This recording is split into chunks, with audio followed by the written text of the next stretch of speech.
actually two pumps side by side. Right side gets oxygen poor blood from the rest of the body, upper and lower, and from the heart muscle itself. It pumps it to the lungs, and it drops off the carbon dioxide, and it picks up the oxygen. Then blood comes back into the left side of the heart, which is now going to be oxygen rich, and we're going to pump it to all parts of the body.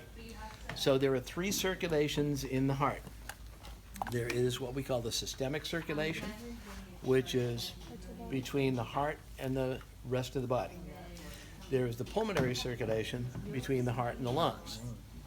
And then there is the coronary circulation, which are the blood vessels that service the heart itself. All of these are going to empty into the right atrium.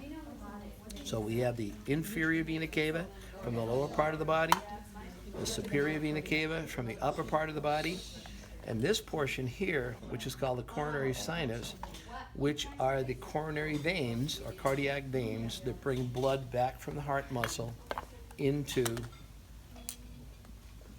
the right atrium, into a space called, or an opening called the coronary sinus. How does the coronary veins go into the right atrium? Do they go into the... There is a, see this expanded portion here? It actually opens right into here, right near the inferior vena cava. And if you look, that is the inferior vena cava, and then that is the coronary, that's the vena cava, and that's the coronary sinus right there. See that little opening? Yeah. All right, everybody got it? See that little opening? There we go. I got my spots on it right there, that small one. That's the coronary sinus. Right? Got it? Okay. Did you see it? Coronary sinus is right there. So that is the opening to that blood vessel right there, that is emptying into the right atrium. So the right atrium is the beginning of the pulmonary circulation and the end of the systemic. Right?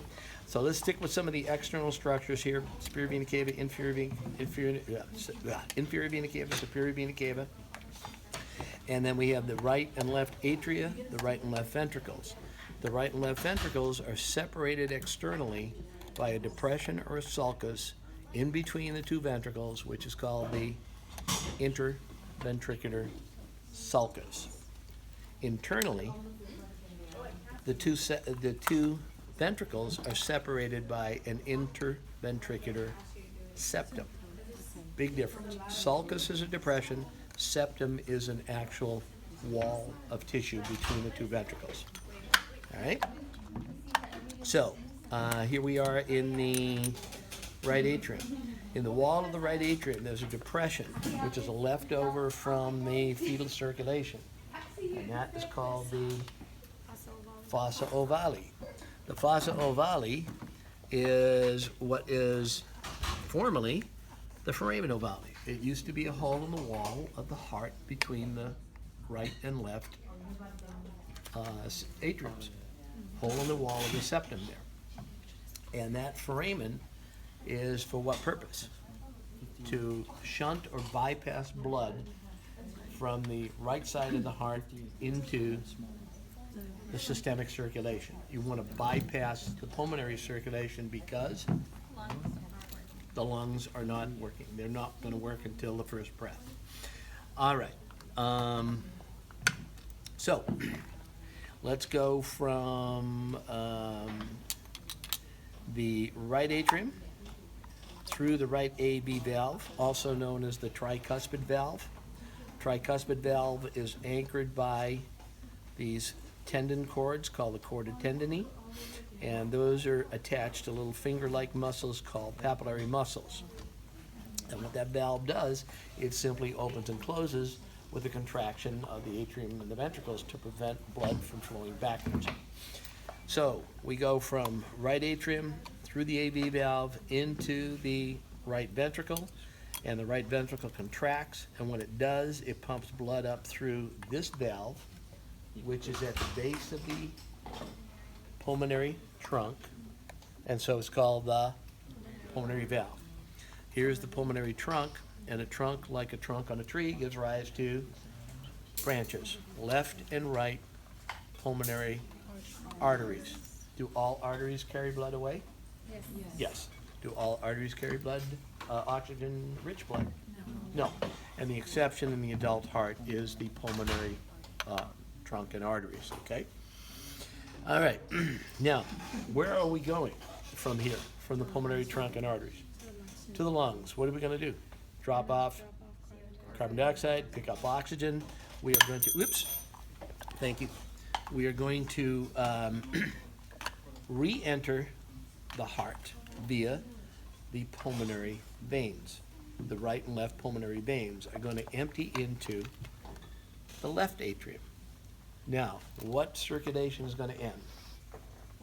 Pulmonary. What circulation is going to begin? Systemic. You got it. Now, just as we had a valve that separated the right atrium from the right ventricle, we have a valve that separates the left atrium from the left ventricle. And that valve is the left AV valve, also known as the mitral or the bicuspid. Try before you buy, tricycle before you bicycle. All right, so again, we pump that blood up out of the left ventricle. Again, notice how thick the wall of the right ventricle is compared to the left ventricle. Left ventricle is much thicker because why? Yeah, it has to pump to all parts of the body. It needs enough pressure to get to all parts of the body. Now, at the base of the aorta, we see a valve. What's the name of that valve? Are you sure? Are you sure? Yeah. Okay, it's the aortic valve. Okay, I'm just building confidence, that's all. All right, so it goes through the aortic valve, and again, book says semilunar valve. You can say semilunar valve, aortic semilunar valve. If you say aortic valve, I know that you know that it's the aortic semilunar valve. So that's going to go up through the aorta, and the aorta is the largest artery in the body. We start here. On the other side of that valve, this is the ascending aorta, aortic arch, descending aorta. Sometimes it's called the thoracic aorta because it goes through the chest, then it goes through the diaphragm, and it becomes the abdominal aorta. All right.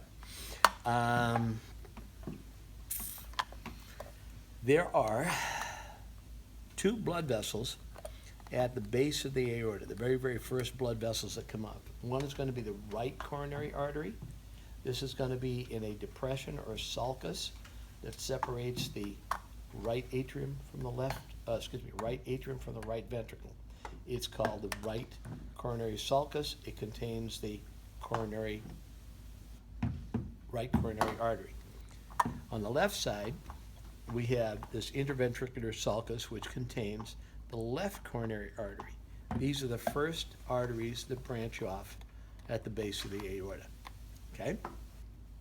Ascending, and then to the aortic arch. On the left side, we go underneath the clavicle, and this thing is going to be called the left subclavian. The one in the middle is going to go up the left side of the neck, and it's going to give rise to an external and the internal, and that's called the what? Common carotid. Okay, and then it branches off, and that place where it branches off is called the coronary, is called the coronary sinus. Carotid sinus. Now I'm getting confused. All right, carotid sinus, and it branches off left and right. Inside and outside, internal, external carotids. And then on the right side, just to confuse you, we have a short trunk, which is going to be called the brachiocephalic trunk. It's going to give rise to the right common carotid going up the neck and the right subclavian. Okay? Are we all oxygen rich here? Are we in the systemic circulation or the pulmonary circulation? Systemic. Good job. All right, now, I have a quick question. For that sulcus where the left coronary artery is, I think the book just calls it ventricular sulcus. If we just call it ventricular, would that be wrong? Because on the back, when it flips it over, then it calls it interventricular sulcus.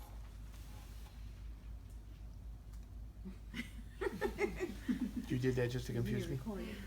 Okay. I've always called it interventricular sulcus simply because it's, it tells me what it is. Okay. It's in between the two Yeah, it would be ventricles. easier 'cause that's the Yeah. interventricular septum. I've seen books call it the anterior interventricular sulcus. This being called the posterior interventricular Yeah, sulcus. that's how I called it, the posterior, yeah. So, but if you called it a ventricular sulcus, I wouldn't, I'd know what you meant. Okay. Okay, so it wouldn't take too many points off. Not too many points. Okay, all right, no, I wouldn't take any points off it. Okay, so, let's see, where were we? There's a remnant of fetal circulation, which you cannot see here, but the pulmonary trunk and the aorta in the fetal heart are connected by a short tube or a duct. It's called the ductus arteriosus. Its main function is to detour or shunt blood away from what? Pulmonary circulation into the general circulation, right? When we get to the adult heart, after the baby has taken his first breath, it starts to deteriorate. It starts to degenerate into connective tissue, and the connective tissue is now called the ligamentum arteriosus. So what is its function? Its function is to anchor these two blood vessels together, all right? Okay, did I miss anything yet? How about the electrical conduction system?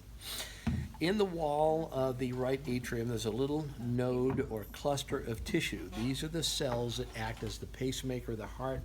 This is where the heartbeat originates. The heartbeat does not originate in the brain. The brain only controls the strength and the rate at which the heart beats. This actually causes the heart to beat. So they're autorhythmic cells. It sends an electrical impulse to both sides of the atria, causes them to contract. And when they contract, in between that, when that contraction ends, that impulse travels to this node, which is at the atrium and the ventricle. It's called the AV node. And the AV node is connected to what is known as the bundle of His, which is right here. And that bundle, again, is connective tissue that travels down the septum, and we have the right bundle and the left bundle, right? Right and left bundle branches. And then at the apex of the heart, that then goes into what they call Purkinje fibers, which are specialized nerve cells which go up the wall of the ventricles. So when the heart contracts, it goes atria contract, and when they do, they force blood through the valves into the ventricle. Then when the atria relax, the ventricles contract, and they squeeze and push blood out through the valves and through the major blood vessels. Okay? We good? All right. So,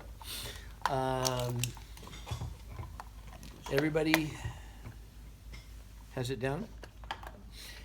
There's one thing I do want to mention, and I'll show you this again on Monday when we show you the respiratory model over there, because it's got a much better example, and also on our eviscerated model here, you can see it much better.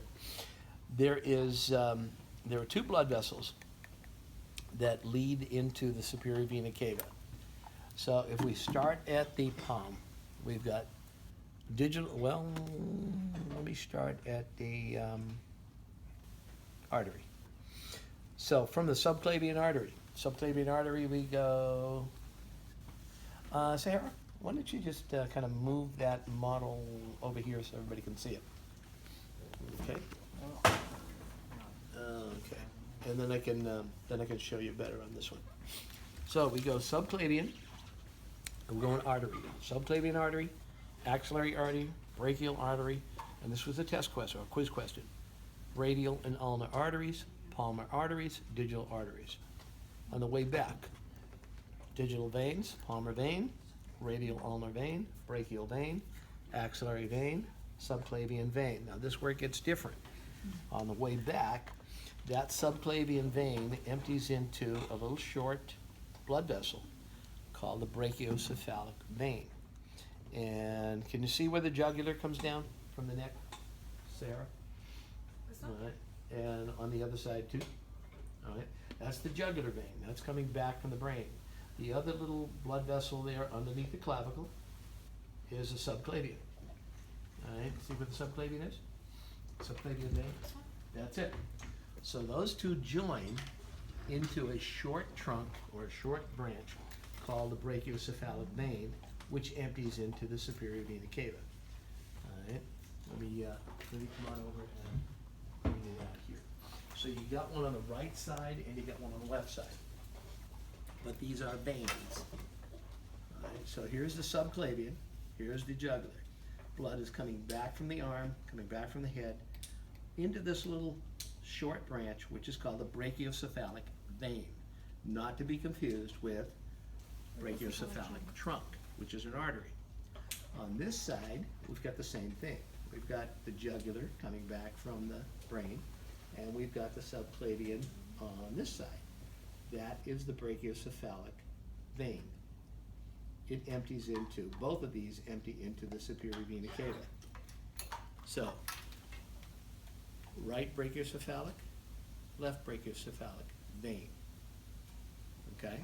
Into the superior vena cava, inferior vena cava, coronary sinus, and they all empty into the right atrium.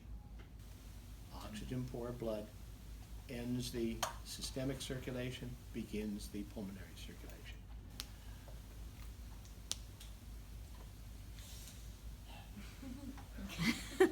Trying to think who was not over there at the